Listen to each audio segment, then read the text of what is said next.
will be coming up to share first, and then we'll end with Daniel, but go ahead.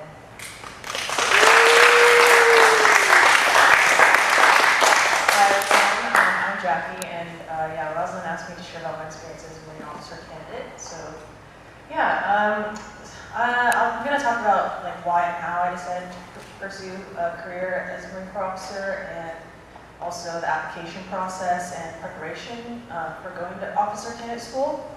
And then I'm going to share about what a typical day is like there, and then also about what I learned, and then my future plans.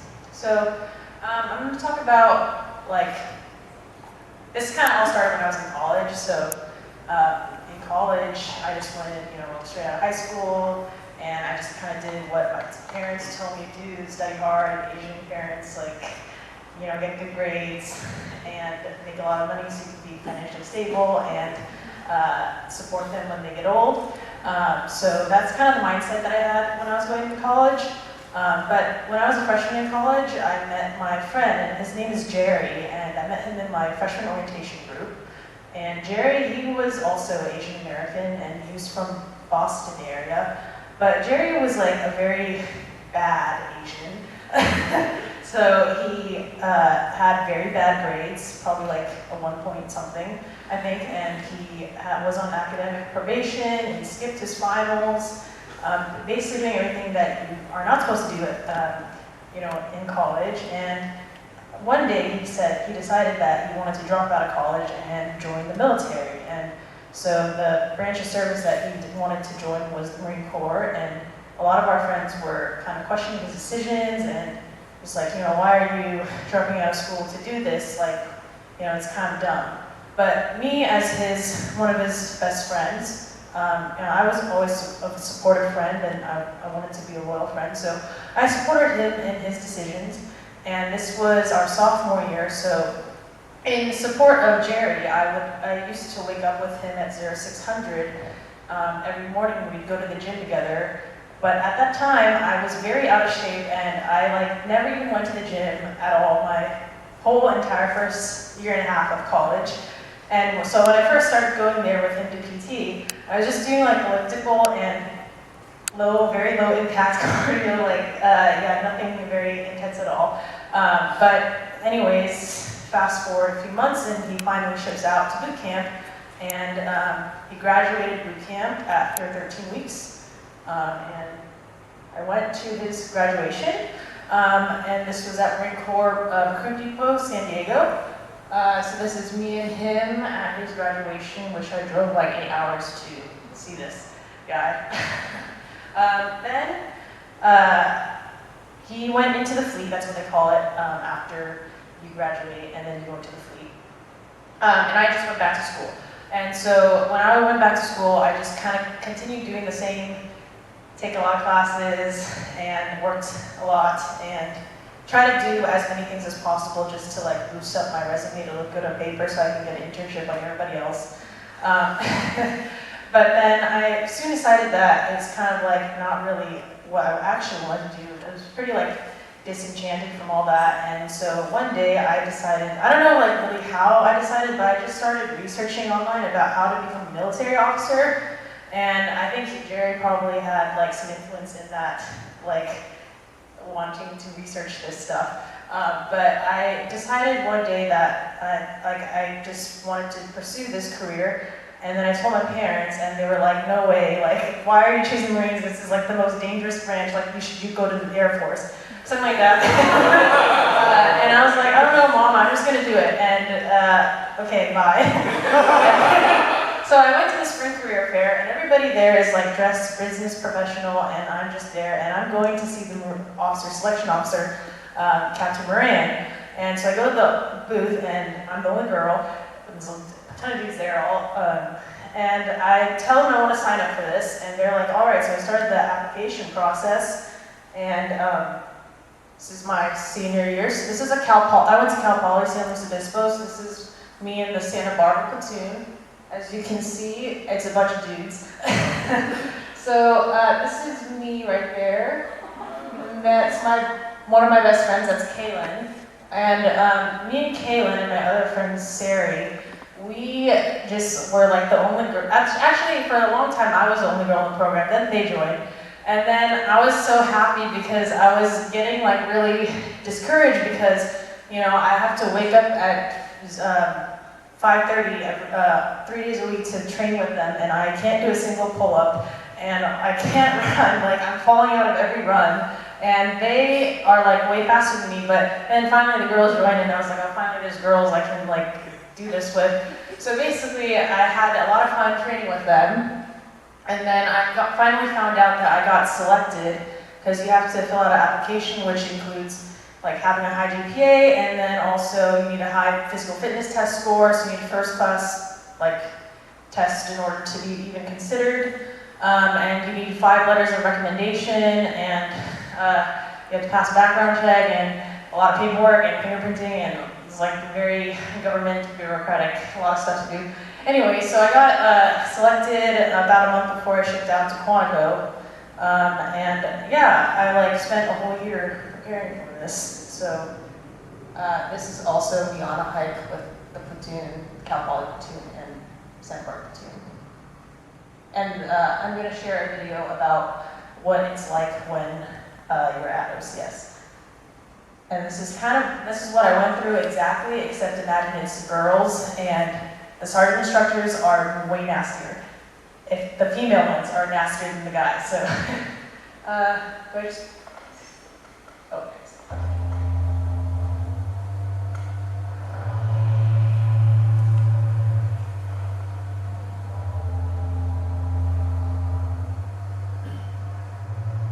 Carry on!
So that's just a clip of some of the things that I went through at OCS.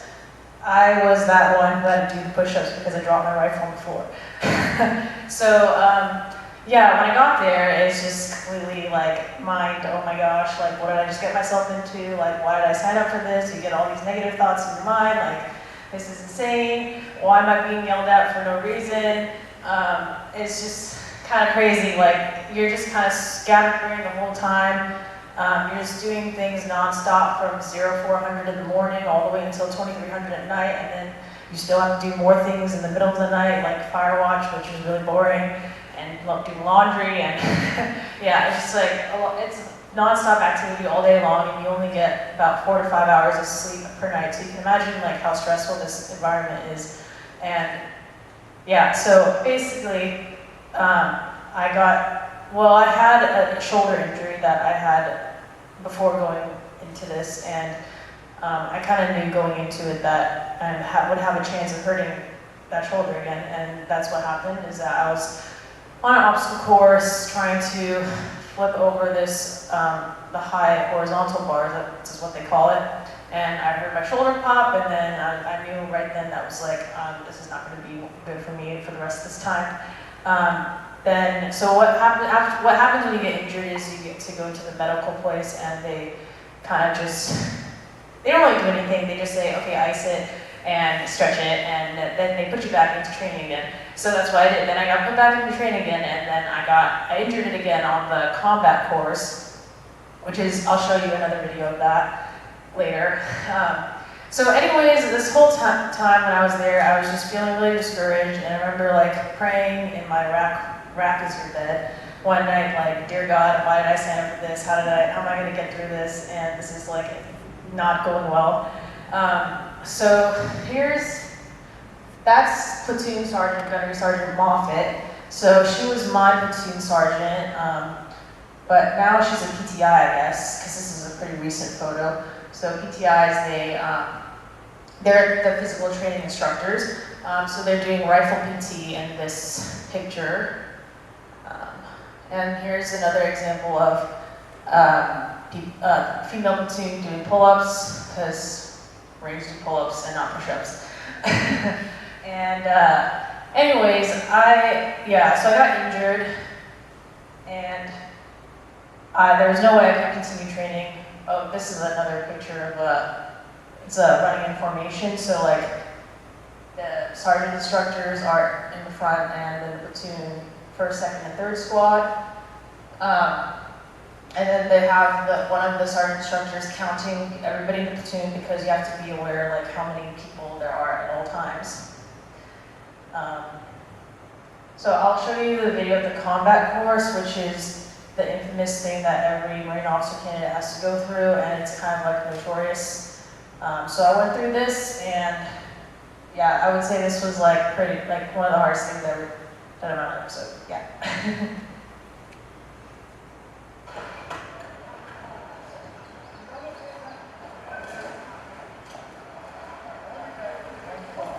Feel for group checks and dice. Let's go.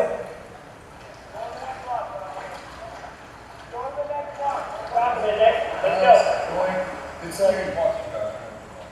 Check this, baby. Put your chin strap tight like I told you. Your helmet would be falling off right now. Say something. Let's go! All right, come on. 2, 3, let's go. 1, 2, 3, go. 1, 2, 3, go. Your head should be the other way. Your head should be the other way. Your head should be the other way. Toes the other direction. There you go. There you go. Up. 1, 2, 3, go. Say something. 2, 3, drop. Alright, got it. Go, let's go, let's go.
not gonna be used, man. It's still going forward.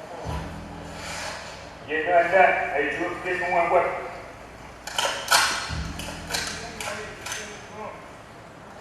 That team leader, get the team across the Knock it ball. off, Cannon. Let's go, team leader. Get over the wall.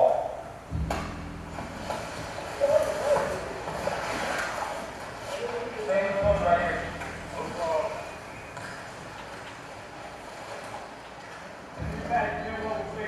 You got 5 in your team.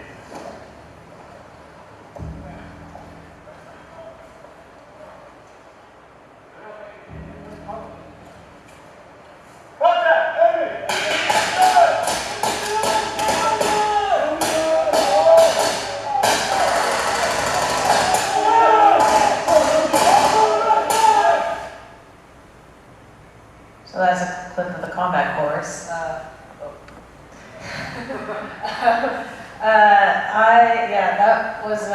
I drank that water because I got stuck in the tube and the guy was yelling at me and he had to like pull me out. And I drank the water and I got sick from it and everybody gets sick there. So it's like 60 girls coughing at one another, very dirty. So anyways, I got sent home and when I got sent home, I don't know, I had these like negative thoughts in my mind, like I thought I was like a failure and like that, you know, I didn't complete OCS, but in reality, like I had to like put all those negative thoughts behind me and just, you know, moving forward, I had accomplished so much already, like going through this whole process. Like I had to lose like 60 to 70 pounds like of weight just to get in shape for this and put on like 15 pounds of muscle, like, and it's not just like the physical stuff, but mentally, like having to go through sergeant instructors yelling at you constantly and making you feel like you suck all day long, and humiliation and being hazed and everything, and even spiritually, like I knew I had to lean on God this whole time, and like there wasn't a night that I was there that I didn't pray, dear God. What I plan to do in the future, so I've thought about going back to this. I know, crazy, right? Why would you want to go back to this?